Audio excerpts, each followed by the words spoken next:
বারুইপুর আদালতে পেশ করা হবে আরাবুল ইসলামকে। তার আগে কড়া নিরাপত্তায় মুড়ে ফেলা হয়েছে আদালত চত্বর। ঘটনাস্থলে পুলিশ তত্ত্বাবধানে খোদ বারুইপুরের এসডিপিও।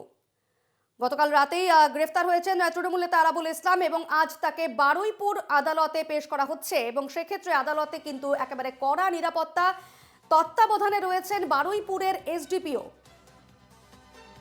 আমাদের সঙ্গে আদালত চত্বর থেকে সরাসরি রয়েছেন প্রতিনিধি দেবরাজ হালদার।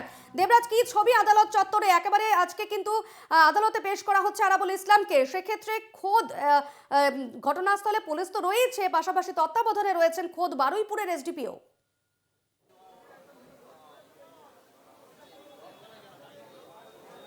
দেখো, বারুইপুরে এই মুহূর্তে বারুইপুর কোর্ট চত্বরে কিন্তু যথেষ্ট নিরাপত্তা বেড়ে গিয়েছে। কারণ তোমাকে দেখানোর চেষ্টা করব, ইতিমধ্যে কিন্তু র্যাপিড অ্যাকশন ফোর্স এবং বারুইপুরের এসডিপিও তারা কিন্তু রয়েছে ঘটনাস্থলে। এবং এইখানে যেহেতু আর কিছুক্ষণের মধ্যে নিয়ে আসা হবে আরাবুল ইসলামকে, সেই জায়গা থেকে কিন্তু যথেষ্টই তৎপরতা, যথেষ্টই কিন্তু নিরাপত্তা। সে তোমাকে জানিয়ে রাখবো যে উত্তরকাশী থানায় কিন্তু গতকাল রাতে গ্রেপ্তার করা হয়েছে আরাবুল ইসলামকে এবং তাকে গতকাল ডেকে পাঠানো হয়েছিল।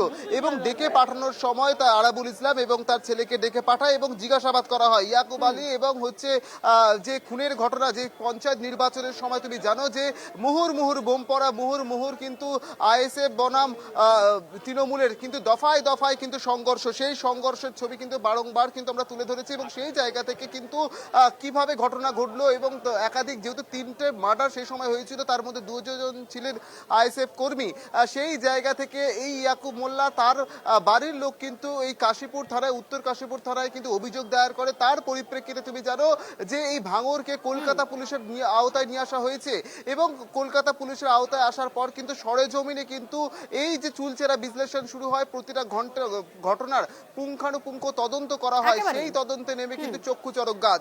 এখানে সরাসরি ভাবে অভিযোগ পায় এই আরাবুল ইসলামের বিরুদ্ধে। সেই জায়গা থেকে দফায় দফায় তাকে জিজ্ঞাসাবাদ করা হয়। গতকাল তার জেরার বুকে ভেঙে পড়ে এবং গতকাল রাতেই তাকে কিন্তু গ্রেপ্তার করা হয়। একেবারে দেবরাজ, আপাতত তোমাকে ধন্যবাদ। যে ছবি আমরা দেখতে পাচ্ছি, একেবারে কড়া নিরাপত্তা আদালত চত্বরে এবং আর কিছুক্ষণের মধ্যেই আদালতে নিয়ে আসা হচ্ছে তৃণমূল নেতা আরাবুল ইসলামকে।